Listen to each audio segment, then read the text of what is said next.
आजकल एक गलत रीति चल रही है समाज में, जिसे देखो वो भंडारे करने में लगा है।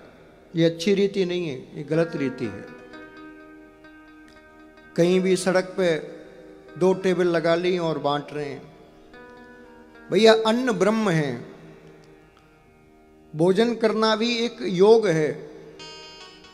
आप भोजन को सड़क पर ले आए, आदमी जूता पहन के चप्पल पहन के बिना हाथ पैर धोए और बस खाई जा रहा है।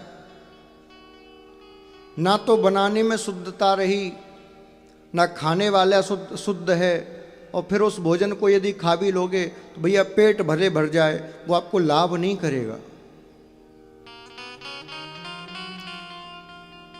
डालडा रिफाइंड में पूरी सब्जी बन रही हैं, एल्यूमिनियम के बर्तनों में बना रहे हैं और फिर कह रहे हैं हम धर्म कर रहे हैं। तुम सबसे बड़ा अधर्म कर रहे हो, धर्म नहीं कर रहे।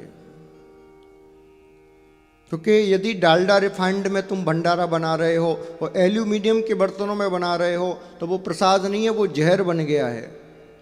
वो अब भोजन नहीं रहा, वो जहर बन गया। और जहर को तुम बांट रहे हो तो बताओ भैया, जहर बांटना पुण्य का काम है या पाप का? बोलो। और वो भी कैसे? सड़क पे बांट रहे हो। ये पाप, सबसे बड़ा पाप है। यदि आपके अंदर श्रद्धा है खिलाने की, मत करो 1000 का भोजन, 10 लोगों को खिलाओ, लेकिन शुद्ध गौमाता की घी में बनाओ, शुद्ध पीतल के बर्तनों में बनाओ, लोहे के बर्तनों में बनाओ और शांति से जमीन पर पालौती मार के बैठ के और फिर खिलाओ, आसन डाल के खिलाओ। मत कराओ 1000 को, 10 को करा दो, 10 का ही बहुत है। ऐसे जहर खिलाने से भैया कोई लाभ नहीं है, इससे आपको हानि ही होगी, लाभ नहीं होगा।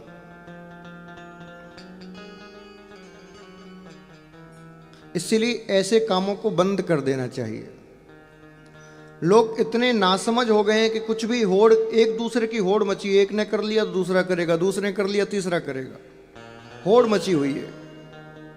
अपनी बुद्धि नहीं लगा रहे कि इसमें क्या अच्छा है क्या बुरा। इसलिए मेरा निवेदन है, जाग जाइए, सुधर जाइए।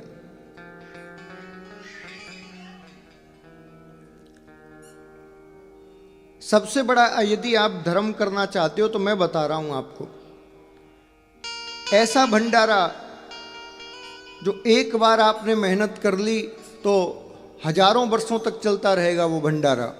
ऐसा भंडारा बताऊं मैं आपको। यदि आप सच में भंडारा करना चाहते हो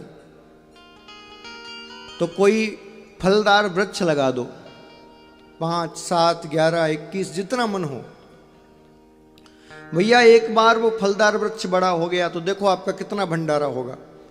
जितने फल उस वृक्ष पे लगेंगे, जितने पक्षी उस फलों को खाएंगे तो आपका भंडारा हो गया। जितने राहगीर उस रास्ते से निकल के उस वृक्ष के नीचे छाया लेंगे, आपका भंडारा हो गया, आपका पुण्य हो गया।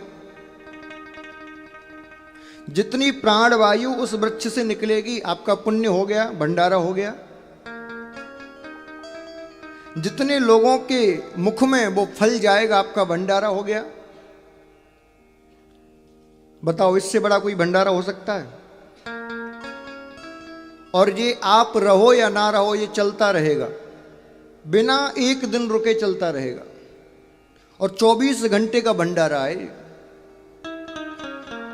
तो यदि आपके पास धन है और भंडारा करने की इच्छा है तो वृक्ष लगाइए, इससे बड़ा भंडारा कोई दूसरा नहीं है। और यदि अन्न ही खिलाना है तो फिर सात्विक प्रवृत्ति से बनाइए, आयुर्वेदिक पद्धति से बनाइए, क्योंकि अन्न बनाना भी एक बहुत बड़ी कला है, भोजन बनाना भी बहुत बड़ी कला है। इसीलिए हमारे प्राचीन सनातन धर्म में रसोई को पाकशाला कहा जाता था। जैसे प्रयोगशाला होती है, यहाँ पर नए नए प्रयोग किए जाते हैं। और आप देखो, प्रयोगशाला में कोई भी व्यक्ति घुस नहीं सकता। जो प्रयोगशाला का अधिकारी होगा वही जाएगा, हर व्यक्ति नहीं जाएगा। और वो भी बड़ा साफ सुथरा बन के जाएगा। वो ध्यान रखेगा कि किसी भी प्रकार का मेरे हाथों से कोई गंदगी या मेरे शरीर से कोई गंदगी इन प्रयोग की वस्तुओं में ना जाने पाए, वो ध्यान रखेगा। उसी प्रकार पाकशाला है, पाकशाला में भी हर व्यक्ति को नहीं जाना चाहिए।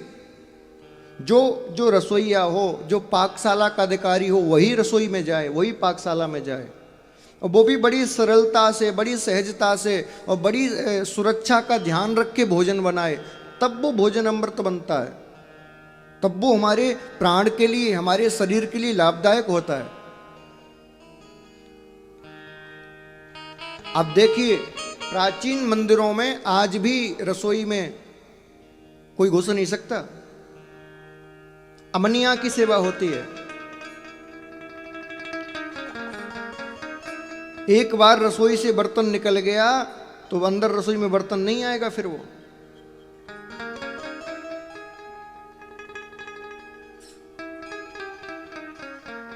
जब तक आप भोजन को नहीं सुधारोगे तब तक भजन नहीं कर पाओगे। बहुत लोग कहते हैं महाराज जी भजन कैसे करें। मैंने कहा भजन छोड़ दो, भजन तो तुम्हारे बस की नहीं, क्योंकि भोजन सुधार लो पहले। अच्छा एक बात और, आप सब घर में पूजा करते हो कि नहीं? तो क्या जाति पूजा करना शुरू कर देते हो मंदिर में? नहीं, पहले उठ के घर अपने तन को साफ करते हो, स्नान करते हो, उसके बाद स्नान करने के बाद क्या डायरेक्ट पूजा करना शुरू कर देते हो? नहीं, फिर जाके मंदिर की सफाई करते हो, फिर भगवान के जो पात्र हैं उन बर्तनों को साफ करते हो, उसके बाद कहीं फिर शुद्ध जल भर के फिर पूजा करते हो। हाँ जी कि ना जी? तो भैया उसी प्रकार हमारा शरीर भी तो एक पात्र ही है। जब तक इस शरीर की शुद्धि नहीं होगी तो इस शरीर से पूजा कैसे होगी बताइए आप। अब आपने बर्तन तो मंदिर के साफ कर लिए, लेकिन जो सबसे बड़ा बर्तन है, सबसे बड़ा पात्र है इस शरीर, उसकी सफाई नहीं की। बाहर की सफाई जरूरी नहीं है, अंदर की सफाई जरूरी है। अब आपके शरीर में तमाम प्रकार की बीमारी लगी हुई हैं, तो बताओ क्या पूजा में मन लगेगा? पालौती मार के बैठे तो घुटना दर्द करने लग गए, कमर में दर्द होने लग गया, तो बताओ क्या पूजा में मन लगेगा? पूजा यदि आप करना चाहते हो तो पहले अपने तन को स्वस्थ बनाइए, और तन स्वस्थ तभी बनेगा जब आपका भोजन पवित्र हो जाएगा, भोजन शुद्ध हो जाएगा। इसीलिए बंधुओं मैं कहता हूं, भजन से पहले भोजन सुधारिए। आज जितने लोग बीमार हैं वो केवल और केवल अपने कर्मों से हैं। और कर्म क्या? बोले उन्होंने भोजन बिगाड़ दिया अपना, भोजन करना भूल गए, भोजन बनाना भूल गए लोग। रसोई सबसे बड़ा आयुर्वेदिक उपचार है। यदि कोई रसोई को ढंग से समझ ले तो उसको कभी डॉक्टर के पास नहीं जाना पड़ेगा। हमारी आयुर्वेदिक शास्त्र में यह तक बताया गया है कौन से महीने में कौन से पदार्थ भोजन में डालने चाहिए, कौन से महीने में जीरा डालना चाहिए, कौन से में नहीं डालना चाहिए, कौन से में हल्दी डालनी चाहिए, कौन से में नहीं डालनी, सब लिखा हुआ है। लेकिन किसी को फुर्सत नहीं, बस भर भर के पैसे, भर भर के बैग और डॉक्टरों को देते जा रहे हैं आंख बंद करके।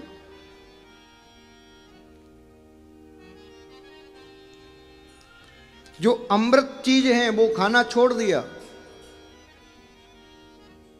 5 अमृत हैं, दूध, दही, घी, शहद और शर्करा। अब इन 5, आप डॉक्टर के पास जाइए, सबसे पहले इन 5 चीजों को छुड़ाएगा आपसे। क्यों? क्योंकि वो जानता है कि इन 5 चीजों को ये खाएंगे तो स्वस्थ रहेंगे, और स्वस्थ रहेंगे तो मेरी दुकान बंद हो जाएगी। हाँ, अब देखो डॉक्टर के पास जाओ, घी मत खाना फैट बढ़ जाएगा, शक्कर मत खाना शुगर हो जाएगी, दही मत खाना केमिकल का आ रहा है। ये सही बात है कि दही घी केमिकल का आ रहा है, लेकिन यदि आपको स्वस्थ रहना है, जब 10 लाख का घर बना सकते हो, 1 लाख का छोटा सा प्लॉट लेके उसमें एक गौमाता रखिए। घर में एक कमरा कम बनवा लीजिए, लेकिन एक कमरा गौमाता के लिए रखिए, क्योंकि वो एक गौमाता तुम्हारे संपूर्ण परिवार को प्रसन्न, सुखी और समृद्ध रखेगी। और बंधुओं, जितना वो खाती है ना, उससे कई गुना आपको दे के जाती है। यदि एक गौमाता आपके घर में होगी तो आप देखो, महीने का दूध का खर्चा खत्म हो जाएगा, घी का खर्चा खत्म हो जाएगा, दही का खर्चा खत्म हो जाएगा, छाछ का खर्चा खत्म हो जाएगा। और सत्य बात तो यह है कि जिसके घर में गौमाता नहीं है वो पूजा कर ही नहीं सकता, क्योंकि भगवान की पूजा करोगे तो दीपक जलाओगे, और दीपक केवल गौमाता के घी से जलाया जाता है, अन्य घियों से नहीं। आप अन्य घियों से जलाते रहो, उसका कोई फल नहीं है, कोई उसका लाभ नहीं मिलेगा आपको। हवन यदि किया जाता है तो गौमाता के घी से किया जाता है। आप बाजार से ला के कितना भी हवन करते रहो, स्वाहा स्वाहा करते रहो, कुछ नहीं होने वाला, कुछ भी नहीं होने वाला। इसीलिए मैं तो कहता हूं, हर एक सनातनी को एक गौमाता अपने घर पे जरूर रखनी चाहिए। और विशेषकर जितने मंदिर हैं, मंदिरों में तो ये नियम होना चाहिए कि 5-7 गौमाता जहां नहीं होंगी वहां मंदिर नहीं बनाया जाएगा, क्योंकि मंदिर तो बना दिया, ठाकुर जी तो विराजमान कर दिए, अब ठाकुर की सेवा के लिए दूध दही छाछ तो चाहिए। अब वो तुम डेयरी से ला के खिलाओगे तो ठाकुर जी कहेंगे यार केमिकल से तो मैं वैसे ही बढ़िया था। हाँ? इसीलिए बंधुओं, अपने तन को स्वस्थ रखिए, क्योंकि पहला धर्म निरोगी काया, ये आपका पहला धर्म है। भगवान देखो, आजकल लोगों ने धर्म को पता नहीं कौन सी भाषा में परिभाषित किया है। आजकल लोग कहते हैं, बोले धार्मिक कौन है? बोले जो सुबह उठ के पूजा करता हो, मंदिर जाता हो, वही धार्मिक है। नहीं, मंदिर जाने से, पूजा करने से धर्म का कोई लेना देना नहीं। धार्मिक वही है, समझदार वही है जो अपने जीवन को अच्छे से जीना जानता हो। धर्म आपको यही सिखाता है कि जीवन जीना कैसे है। भक्ति धर्म वो नहीं है कि बैठ के 2 घंटे माला जप ली और हो गए धर्म। नहीं, 24 घंटे आपके चरित्र से वो धर्म झलकना चाहिए कि हाँ ये धार्मिक है। आप भोजन करने बैठो तो 10 व्यक्तियों में दिख जाओ कि ये व्यक्ति धार्मिक है। ये भोजन करने के तरीके से पता चल जाए, जल पीने के तरीके से पता चल जाए, आपके चलने के तरीके से पता चल जाए, आपके वस्त्र पहनने के तरीके से पता चल जाए, आपके बात करने के तरीके से पता चल जाए कि ये धार्मिक है। केवल माला फेरने से धार्मिक नहीं होते, पूजा करने से धार्मिक नहीं होते।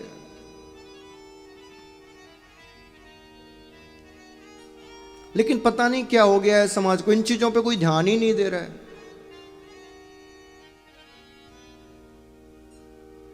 जब तक भोजन नहीं सुधारोगे तब तक भजन नहीं कर पाओगे, तब तक कथा नहीं सुन पाओगे। क्योंकि जब तन ही स्वस्थ नहीं होगा तो भजन करोगे कैसे? इसीलिए पहले तन को स्वस्थ करिए, भोजन को संभालिए।